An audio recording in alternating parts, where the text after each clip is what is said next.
Coach Pavlisin. I'm the running back coach here with the Michigan Panthers.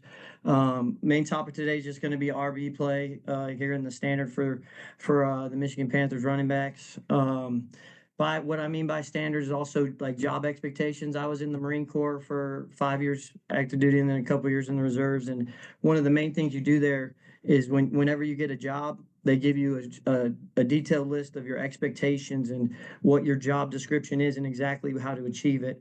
And I think in football in general, we fail our players sometimes as coaches by just them showing up and not defining for them what we actually expect and what we want from them. And we just go out there and start yelling at them on the field before we tell them what we expect from them from our position. So I'm going to just dive a little bit into that. And then also just before I dive straight into it, I'm going to also share a little bit about my philosophy and how I teach.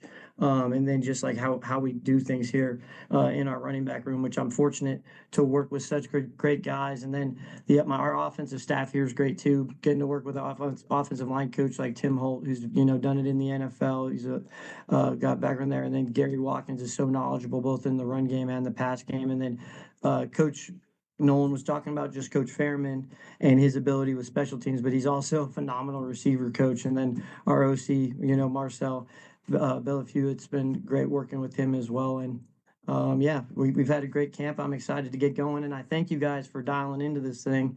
Hopefully, you guys get something for it, pull something from it. So here we'll get going here. Just see if I can get this to change real quick. I should be good. Let me just make sure. Okay, we're up and running. All right, fellas. So just here first diving in, when I was talking about my teaching philosophy, there's always thought into everything I'm doing, whether it's training camp or, here we don't have spring ball, but if I was, in the high school level or college, like spring ball, whenever we're doing anything, I want there to be thought behind it and a purpose behind it, right? So I've got the 3 W's and the H there for you. What am I teaching or developing? How am I teaching or developing it? Why am I teaching or developing it? And then when am I teaching or developing it? So that's just thoughts that I try to put into everything, especially with installs and whatnot. And then from there, we got just learning the running back position specifically, right? That's where we start, just getting our rules for the room down, making sure we're all squared away there. And then once we get a good feel for that, we get up and running, crawl, walk, run, firm believer in that. Then we make sure we start learning our O-line, tight end blocking schemes, because that plays a big part in us accomplishing our job. Everybody being on the same sheet of music, which in turn turns to where you're running now with the all 11, knowing the whole purpose behind the concept and what we're trying to accomplish within our system. So I got that they're like learning the system, not each individual call. I'm always going to be clear and concise when teaching. Try not to, run my suck for too long. Unfortunately, you guys are stuck with me for like 30 minutes here today. Sorry about that. But I'm going to try the same here, keep it nice and brief for you guys. And then also off that, I'll give you all my email at the end if you want anything from this or whatever. I don't know if this is recorded or if you want to pull stuff from it, but you can always just feel free to email me. Then so back to the presentation here, but I'm always going to get the whole room involved, guys. That's one big thing that I learned from Coach Nolan here when I was first, with the Michigan Panthers is some really good wisdom that he imparted on me is just ask the players questions and get them to participate. Engage your players during film sessions and ask them what they're thinking or why they did that on a specific play. Obviously, you have to give them some type of base knowledge before you just start asking them stuff because they might not know why they're doing it yet. But also the great thing about it is if they don't know why they're doing it, then you'll figure that out, just by simply asking them a question. It'll force them to focus, reveal what they know and retain, and then also allow them to tell me what needs to be fixed instead of hearing me just, bark corrections at them all day. So the next part is just adjusting your teaching style based on how each player learns. Everybody learns differently. That's part of like getting to know them process. You got to figure out what works best for different people because usually I got a small room of running backs. We usually got 4, maybe 5 in camp one year. And then for the season, we're rolling with 3. And I'm telling you, it's very rare that 3 of them all learn the same way. Each one of them picks up different things a different way. So you got to have specific teaching styles to help each one of them, retain and get what they need. So moving on to the next slide here, we've got the mentality. So now we're shifting more into the running back room, what our mentality is as a group. I want the backs to be fast, physical, and relentless. Our big thing is that I always am preaching to them is R&R. It's reliable and relentless. But staying on task there with the relentless is we do not be denied stay in bounds. We're always, game situation dependent. We're always telling them to stay in bounds. You could turn a 4-yard gain into 40, right? So make the defender earn their paycheck, earn what they're getting paid to do here, right? So next you got reliable.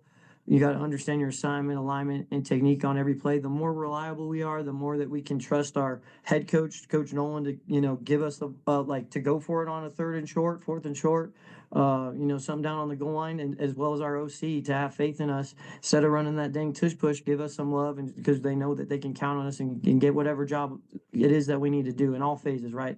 Whether it's pass protection, whether it's running a route. All the different phases, we want to be reliable and know that we can be counted on. So next, we got attention to detail, and just obviously at this position, elite vision is very important. That's kind of what separates the greats in this game, especially at the professional level, like having that elite vision when the game's moving so fast, and then obviously your body being able to respond and to that as well. But a big thing that I think gets under coaches your eyes. This next piece, I'll be talking into that a little bit and some processes we have to help our players key their eyes and know what to look at. And then just winning the one-on-one battles. There's going to be plays in the run game where we book we're leaving a DB for us to handle to bring our own block, BYOB, and we're going to have to make a play on them. So we just got to make sure that we're winning our one-on-one battles, both in the run game, pass game. There's going to be times where we're meeting up with the linebackers one-on-one in the hole. There's going to be times where we got to shoot. There'll be times where there's run-throughs where we got to help our lineman out and pick up a D lineman as well. But we just got to always be winning our one-on-one battles and then celebrate with your teammates. I'm really big on this one. We work too hard in this dang game, in this great game. It takes, a lot from us, and it requires a lot to be successful. So when you are successful, celebrate, enjoy it. We're fortunate to be able to play this game and have the opportunity, right? So now we're going to start getting into some ball stuff. So here's a quick little minute video. I'm going to start rolling it. Anyone feel free. Just tell me if you can hear the audio, because if you're not, obviously, if you can't hear it, I ain't going to mess with it. But tell me if you can hear the audio. Can y'all hear it? It's cutting in and out, Coach. It's the key. Okay, let me try to turn the volume up, and then I'm going to give up on it if it don't work. One sec, I'm getting my IT assistants here real quick. You said you can barely hear? Yeah. We turned it up on me.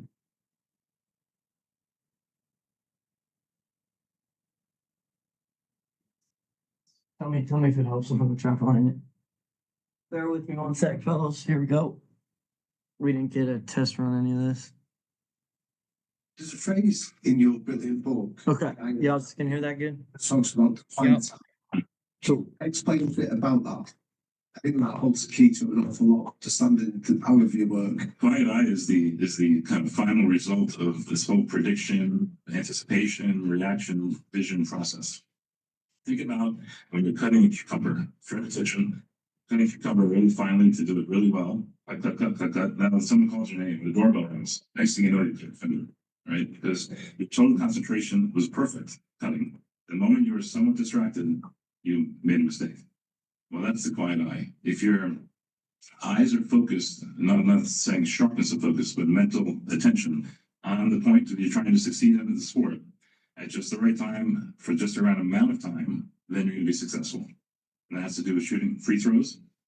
If you're looking at the right point on the rim when you're getting ready and making your free throw, you're going to hit it.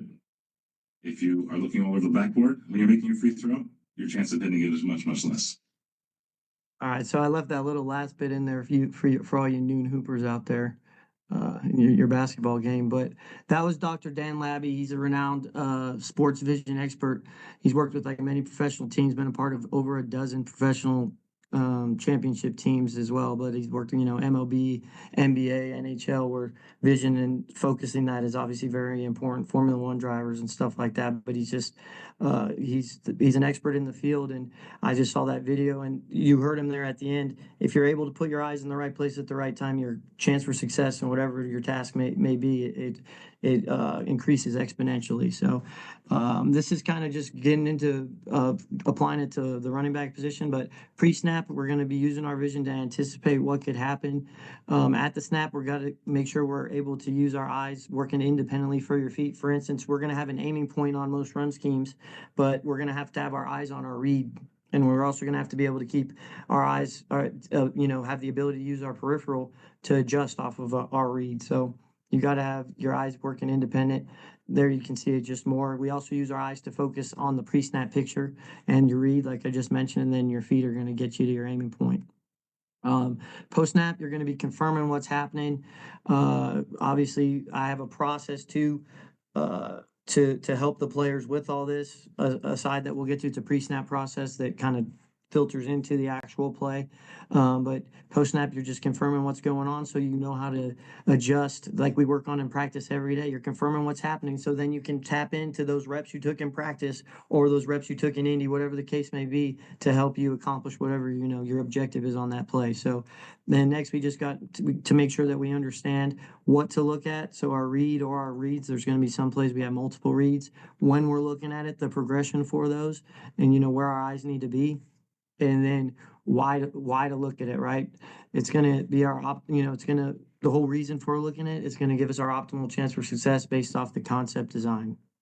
So now we're going to dive into the pre-snap process. So this is I'm a big acronym guy coming from the Marine Corps. This is one it's not my best work, but AFAD, it gets the job done. So alignment, this is the first thing they're going to always focus on is just making sure they're getting to the spot. We're a gun team. We usually are offset left or right and then we're in the pistol a lot. So whenever they're offset left or right, we got to just make sure our midline splitting the outside guard of the leg, stuff like that. Under center, empty. So that's where we start. Whenever I'm watching tape, that's where we start. We make sure starting there that we're good. And then we got the front. They're able to tell me 4 down, odd, or bear.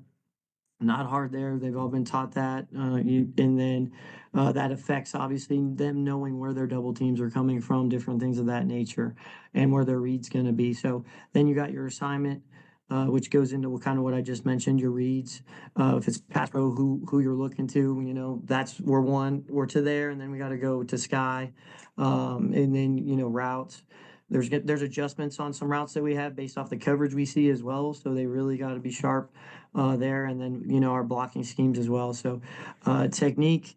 Then we got to use our techniques we've been taught and developed to effectively execute the play and be reliable. So whenever I'm breaking down a play, watching the tape with them, we always go through this process and just ask them these questions, and then I'll ask them stuff off that as well. But this is just what we rely on. It makes us right. It's an effective process that's really helped out our unit over the last couple of years. So now getting into the specifics of the job description. So starting out with protecting the ball. Like we always say, ball security is job security. We got to keep that thing high and tight. Such a cliche, saying, but it holds true over time, right? We're gonna keep that wrist above the elbow, and then I always try my guys keep their palm facing your sternum. So here's a little example. Next, I'm gonna dive into the 4 points of security. When I say that, it's actually like more 4 points of pressure. I got this from David Walker, who's a former NFL running back coach. Really liked it, but I feel like it's a little bit more effective for the guys to feel and learn. But for that front of the ball. So when I say it says front, back, tip, and inside, outside portion, that's of the football, right? So the front part of the ball, they're going to have, instead of me doing it, I have a picture here. Sorry. There's LT, one of the greats. He can show you better than I can. As you can see right there, there's the eagle claw. That's just going to have the ball there in between the index and the middle finger. And then you've got the back side of the ball, which is going to be seated in the bend of your elbow. Then on the inside, you got that thing pressed against your chest and your rib cage. Then that outside of the ball is going to be pressed against your forearm. And you put all those together, you're usually going to be successful. That's the 4 points of security right there, 4 points of pressure. And then if you ever need to, we get in trouble, we're going to grab the watch whenever we're unsure, we need to decelerate. You're just going to put that wrist right there, grab the wrist, grab the watch. I like to tell my guys they're used to it, but it's not only in traffic. It's always when you're in traffic, but also whenever you're unsure, you decelerate. The defense is, especially in today's league, they're always going for that thing. We're going to get into that here in a second, but you always just got to make sure you're tight with it. And then if I had one little thing, I just say that elbow should be a little tighter. I'm by no means coming at LT here, but just that would be the one thing. And then the palm could be a little bit more to the center there. So then we got some examples of good ball security by our group. There's Matt Colburn, Nate McCrary, and Toa from last year. And then the only thing missing is grabbing the watch, right?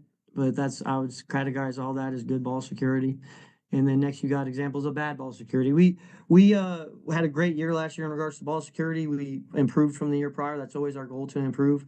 We went from the year prior losing 1 to this last year losing 0. But from watching tape in a bunch, and then you guys can see in this dang picture right there, there's plenty of stuff we put out on tape where we're not tight with it. So we still got to focus on cleaning stuff up so we're not putting this stuff out on tape.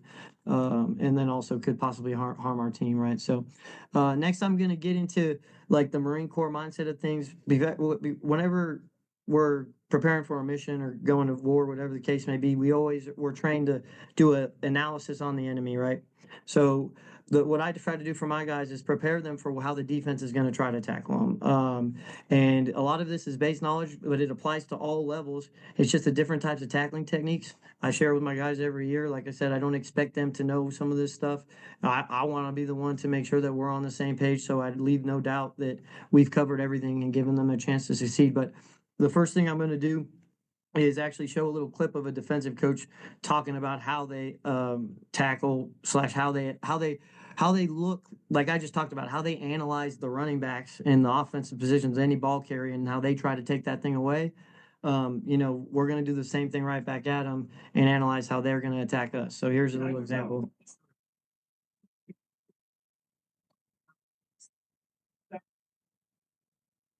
Can't hear anything. Can you guys hear me? We can hear you, Coach. Can you hear the video? I put out our science, and I truly believe this too. If one Now? of the guys are missing Yes. a point of contact, that's what we're attacking. Okay, and you can see that on film. Okay, high school youth, whatever it may be. If you guys, you can see our philosophy and how we attack the football. Right, so this is pretty good right here from a ball security standpoint. All points of contact are made, and he's running with the football. You look here, where are we missing contact points? Shut it up. Chest, right? Chest. We have a little bit of the bicep, but not really. His fingertips aren't clawing the football; it's more on top of it. But that's essentially what we're looking for. Is when you're studying running backs and studying wide receivers you're playing, look at this here and see where they're weak. Every running back is essentially weak unless they're well coached. Okay, and it's very tough to have these points of contact the entire time. Bring it on, dude. Now fumbles are a science, and All right. So next we got just diving into how they tackle, and there you can see like they're always looking to force that turnover. Coach Nolan himself is the biggest proponent of that with our defense. He's always emphasizing attacking that ball whenever they can. So first type of tackling, just an ankle tackle. They're just diving at our feet, usually cruising the open field. Form tackles, that perfect low to high strike with the double uppercuts, driving the hips through. Then you got the wrap and roll, usually happens when the ball carries behind them. And then you got the swipe and the stiff arm. So, we go to use our weapon hand, the defender just swipes it, makes a play. You got swiping the foot, usually happens in pursuit, swiping your feet out from behind. And then you got biting the ball, which is just putting your face mask and helmet on the ball. So here's a little video with just a couple examples. The ankle tackle is the longest one. I'll actually skip a few of those, but you'll just see some good examples. Ankle tackle is the most common, which is why it's, out there the most. But here's just one of, him just attacking our feet, right? Best way to attack to defeat ankle tackles is knee drive. But there he got disconnected. This guy right here, if he would have had a little bit better knee drive with that left foot, I don't think he's getting grabbed. Think of like driving your knee up like a dang MMA fighter, throwing a knee, whatever the case may be. But you just can never stop those things. If it stops for that split second, they're grabbing it. So that's one thing we always emphasize. Here is in one where it's a good one on the tight end. Let me skip forward a little bit. My video restart. Sorry, guys. Might not let me skip.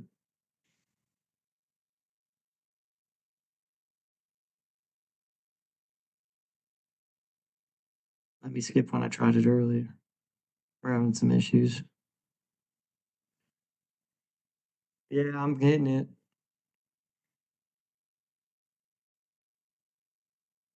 I'm just going to stop. I'll just let it roll. It's only a minute, guys. Sorry about that. Minute 20 or 2 minutes. You're going to have to see some of these again. I think when I'm trying to skip, it's restarting. Tried to save y'all some time. Like I said, I'm trying to be as fast as I can here. but you'll just see a few more clips of these ankle tackles. These, this one's obviously on the running back. This next one's on the tight end.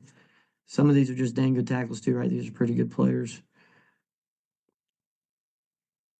Just, knee drive, knee drive, knee drive really helps, defeat these things. I think there's like two more. I'm going to show a replay here. Somebody just trying to skip. Just wanted to show it for the sake of seeing the other ones. The other ones are all like one clip. That's a really good one right here. On Daryl Henderson right there. Duo trying to bounce it. That's a really good example one right there. He even had the knee drive. He's just a little receiver though. So here's a form tackle. You can see Derwin James teach tape. Rolling through. Bringing those hips through. Patrick Surtain, same deal. Good hit here. Then next we've got we got to see him celebrate first. Then we got the swiping the stiff arm. This one's just, they're all just one clip, I think, from here on out. So as you can see, he gets the ball here, defeated. They just hit that thing down, and they kind of wrap and roll after that. Here's a good view of this one right here. This one. It tries to stiff arm him. He hits his hand out, so it messes with his momentum, and then he's able to just take him down, close the distance on his legs, and take him out. Then we got the sweep in the leg. This one's just usually happens in pursuit, but you just, clubbing that dang foot.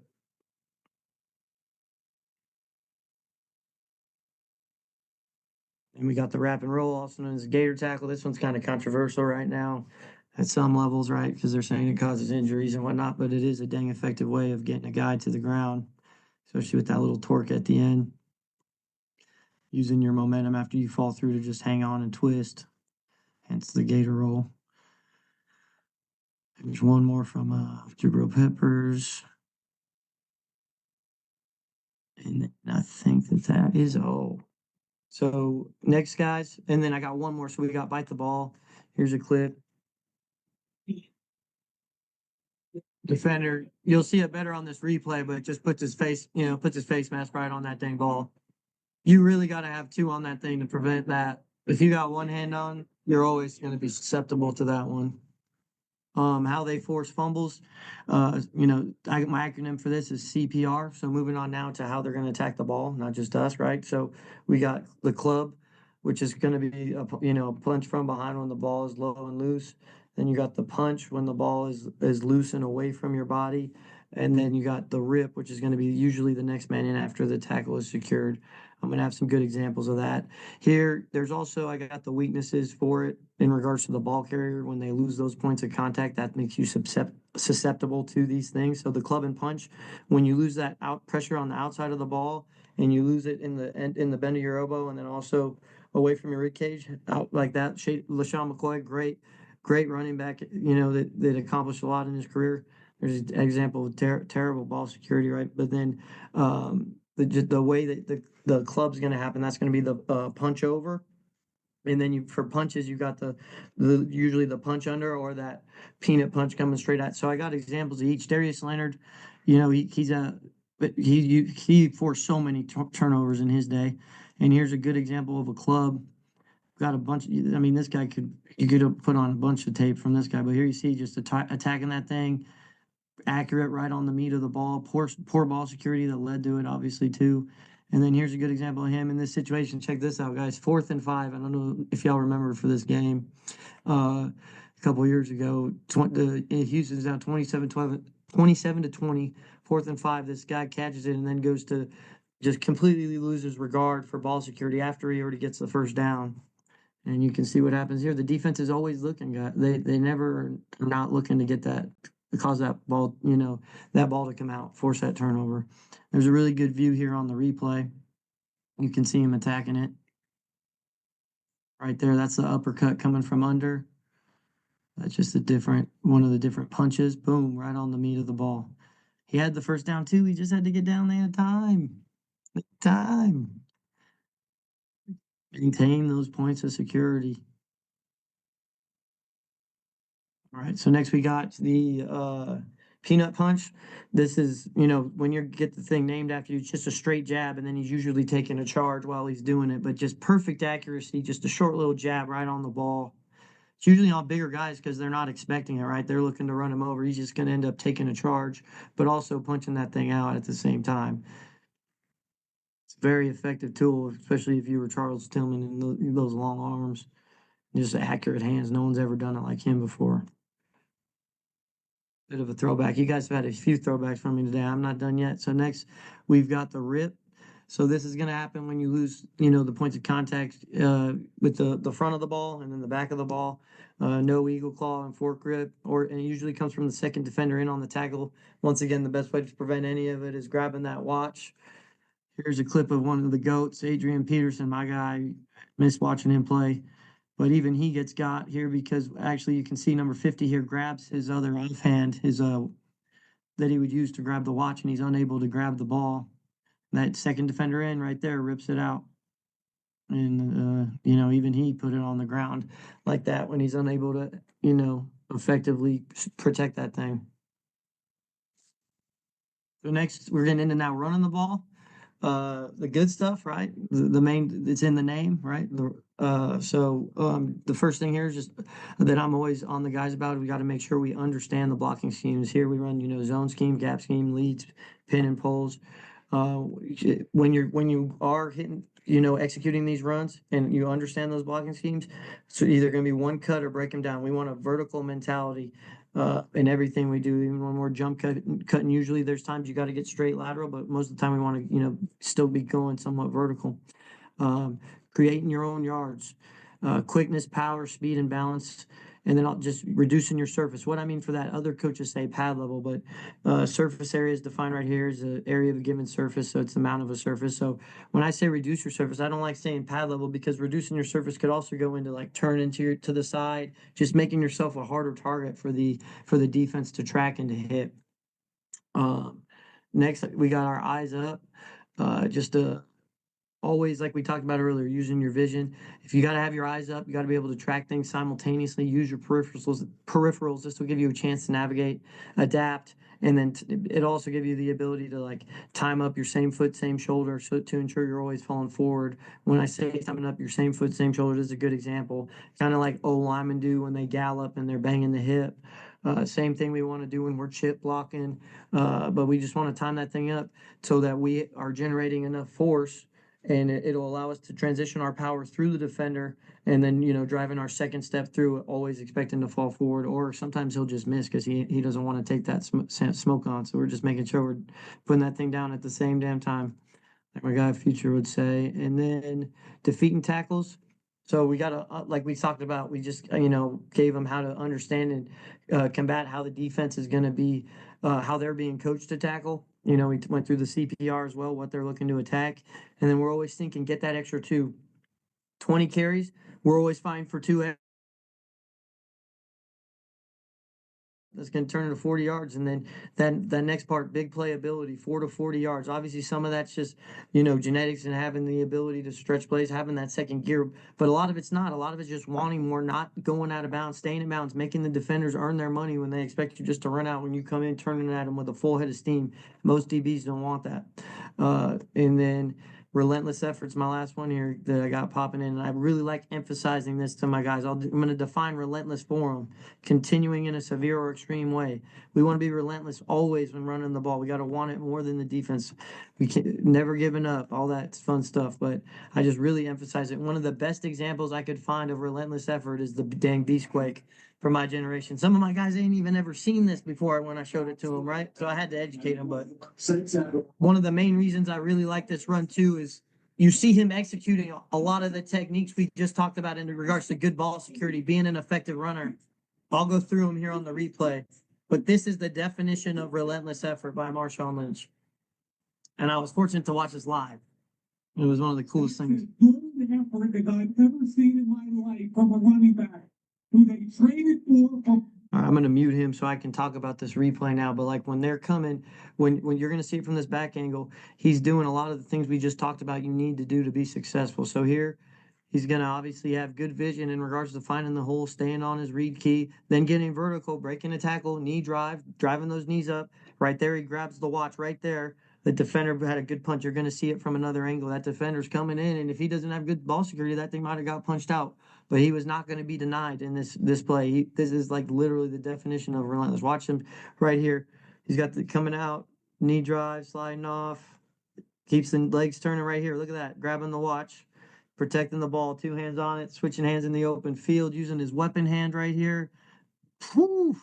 Sorry, little boy. Sorry, that one fires me up, guys. But then gets in the zone. That, guys, fellas, is what we really focus on and what the expectations are for running the ball here. And then next, we're going to get into blocking. Being a former O-line guy, fullback, blocking is one of the things that I really emphasize to these guys and try to get them right on, because I know it's a big key for them trying to get to the next level too, that can help give them that leg up on somebody else. So when we're looking at blocking, we're always looking at our body leverage and pad level, keeping our head up, keeping our head back when we're striking, and then making sure we're striking the defender. There's way too much catching going on in a lot of protection that I see out there. Pass pro, like you hear from O-line guys all the time, pass pro is not passive.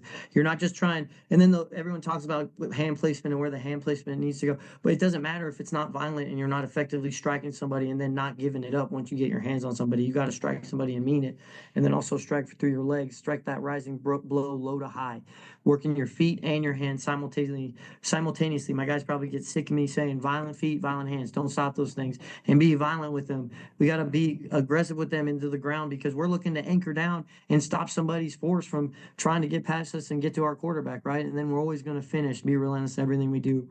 So here I'm going to just go through a little bit of something I usually show the guys, a little bit of progression to teaching it. This is just a little clip of him closing space. Nothing crazy there. Some weird bag that I haven't had the opportunity to use myself, but I want to emphasize what we're trying to do. So he's getting to the line, closing the space, does a good job in this picture. You can see of keeping his hips down, but he's just attacking the line, keeping his head up, eyes up. In the left picture there, his hips, the only thing I got negative. Green means good, red is bad. His hips are a little too high. And then we're going to dive in now to another acronym, right? So PAT fits is what I call it, but we want a powerful base, active hands, and then tight elbows, tight hands. So you can see here, his left foot's good. He's going to hit these 3 keys that I like to say in regards to those positioning of that left leg. His hips are good, nice and low. His hands are tight. Elbows are tight. So the 3 keys to the powerful base, which he's doing there with his left leg, is he's got his feet outside his hips and shoulders. His knees are inside his feet, and then his knees are over his toes. And then, so now we're going to just get into the next level of it, kind of break it down, and then also show some drills that we do here with the Panthers to help get my guys right. Like I said, crawl, walk, run, we start. Then we add layers to it based off of when they're ready for them, and then when we need to get ready for opponents and whatnot, right? So here's a good example of him getting to the line, closing the space while keeping his head and eyes up. You can see on contact, good fit. Only thing missing are those eyes, right? As they're closed, you got to keep those things open, and that'd be a perfect rep. On contact, like I said, you want to maintain that PAT, right? That powerful base, active feet. Biggest thing guys like to do too is when we say powerful base, active, the main reason I emphasize active feet, those things, you can't jump. You cannot hop as pass blocking, and it's never going to work out for you. You get both feet stuck in the ground or stuck in the air.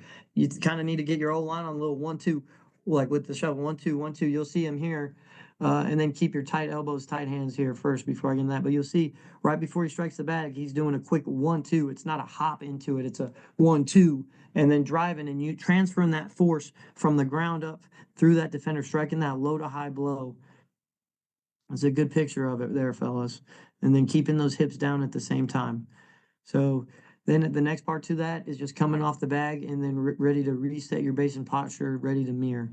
And then we'll get into the next mirror phase of this drill. But you can see this is great posture from him right there on the left. He's got his eyes up, hands are tight, ready to fight. I don't like them having their hands too far down. I like them right here, because then I'm not wasting any motion. I can just strike straight from there, right? A nice powerful blow here too. We don't want the elbows out, because you got nothing, right? I'm sure y'all have heard that. You got no force out there. You want to keep everything tight. Keep them thumbs up and then out. Turn them out, crank them out to really lock that thing out. Use that anatomy to your advantage and lock those things out, force them to lock out. So here's just next a couple clips of us executing the same thing with the Michigan Panthers. This was West Hills last year, fitting up. And then you'll see Matt Colburn here next. Here's just real basic, some drills we do, just fitting straight up on it. You can see sometimes we'll work on crossing a little bit, just like it's a little bit more realistic because we're always trying to fit right off our old lineman to maintain our leverage. So this is kind of implementing that, not just going straight downhill. Here's a good clip of Nate McCrary. That last one was Matt Colburn. Fortunate, these guys are really coachable, really good in pass protection. It's been a strength of ours. I'm actually going to show you some game clips of them executing these techniques here in a second. If you got a 7-man sled, you can do this really quick just to get work. This was a non-padded day, so we just wanted to get some work on some fits. That one wasn't the greatest because both feet went into the ground at the same time. Here you'll see Nate with a good one. 1-2, transferring the force up through the hip, striking. So the next layer of this drill, guys, is going to be the mirror. So you can see him strike. And then he's going to mirror sitting down, keeping those hips low, keeping the 1-2, 1-2, 1-2, keeping those things active feet, right? So and then on the actual strike here, we want to make sure we got our powerful base, right? We got our head up. Then we got our 3 keys, right? We got our feet outside our hips and shoulders, got our knees inside our feet, then we got our knees over our toes. Here's a good clip. You see him 1-2, 1-2, boom, boom, 1-2 into it. Oh, dang near same foot, same shoulder, very similar technique, getting that extension. Then here's just another it's good stuff on tape. His hips could be a little bit lower, but obviously AJ Dillon is a powerful human being, but he could get a little bit lower to transfer those things up, and then his elbows could be a little bit tighter. That's the only thing I got for him there. And then you can see him right here mirroring 1-2, 1-2. Never want to put him down at the same time. That's how you get in trouble. Keep those things going and then just relentless, like we always talk about, relentless to the finish. I always overemphasize it to my guys so they know exactly what I want from them. Here's just a couple clips.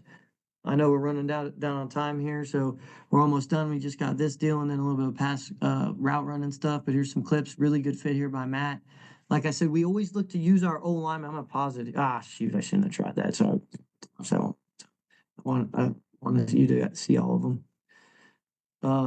We always try to use our old lineman to help with our leverage, right? So if we got a tackle, like here, we're going to the outside, we're going to fit right off of his hip because those linebackers or those nickels, they don't want to come inside of us into that smoke with the big boys. So we're going to force them outside by getting tight leverage to the tackle. The more space you put in between you and that old lineman, you're giving them a two-way go, especially on the edge. So we're going to take that away from them, make them come fight where we want to fight. And same inside as well. We're usually going to set up right off the center, right off the guard, based on where our defender comes. This one was tough. This was a mug look. Matt does a heck of a job getting there, and then we always say hands down, man down. Great punch by him, put him down. Wish he would have maybe finished him. The O lineman, me wish he would have finished him there at the end, but good fit there. Those good clips. Here's some clips of Nate McCrary fitting right off the tackle. And that one he was actually and then to Sky. That was the second read. So that was really good using his eyes. This one he was a little bit passive on the fit. I wish he would have brought the hands more and delivered a blow. He's catching a little bit. It's tough though when they're mugged and we can't move up. But he did a heck of a job of shutting that thing down, putting himself between him and the quarterback while maintaining leverage. It's a really good fit. I mean, that's teach tape. You can see him here, active feet. Boom, boom, boom, getting them down, inside out, and then just making that pocket nice and clean for our quarterback, right? So now getting into the Matt Colburn's favorite part, the receiving the ball. He's a heck of a receiving back for us, he likes to say. But I'm just going to hit a few things on here. So starting with our release and our alignment and awareness. There's certain keys we can give ourselves to help us be successful. For instance, you see it in the NFL a lot, but they'll widen their splits on certain situations. Obviously, they don't want to put too much tendencies out there, but also it doesn't matter at certain times because they're just trying to get themselves to a certain landmark faster with his 4th and 1. And you've got, like, let's say Alvin Kamara against a linebacker that he can beat. You can wind that thing out a little bit to give you that extra step. And then also, there's, like I got written here, like the edge defender. Based off their alignment, that can impact where we align as well. If you're really getting into the game planning to help make sure that our guy gets out there effectively and with easy access. So here's a clip of Kamara a little bit widened out. He's got that because that defender was pretty wide. That linebacker's got no shot defending him in the flat. Right? So this is a good clip. Here's the sideline, using that to your advantage, your alignment in the pass game. And then next, we want to get the defender off balance when we're running our route. Make sure we're running a nice, clean route, getting to where our quarterback wants to be, separating, getting our head around. And then as the things coming, like if we ever have a drop, I always ask my guys. I got this one from Coach Marcel, but eyes or hands. They already know it's the first question I'm going to ask them. I might be frustrated, but not going to get mad at them. Not going to be like, "Oh, come on, man." No, just eyes or hands. And because you always got to make sure you're tracking that front tip of the ball with your eyes, looking it into your hands. And then the last one is winning versus zone or man. Like I talked about earlier, we got to win our one-on-one battles. This next clip I got is a great one of Matt Colburn executing every one of these. This was versus Houston last year. Heck of a catch. Heck of that. Like he does a great job getting out with his release. Great job getting the defender off balance, separating and getting his head around. As you can see right here, Separate gets his head around, tracks that front tip of the ball, makes a heck of a catch, looking that thing in. You can see his eyes tracking it. And then after that, he does a great job of winning that one-on-one, right? Wish he would have had a little more knee drive there. He could have maybe got out there, big on the knee drive, but that's just Matt executing all 5 of them. Obviously, he won versus zone there. Guys, that concludes everything I got in regards to this presentation. Hopefully there was something y'all were able to take from it. And if any of y'all got any questions, I'm here. You got my email there as well. I know we're right at the end here of the times, but I'll stay and answer any questions y'all got. Just go ahead and feel free to send them.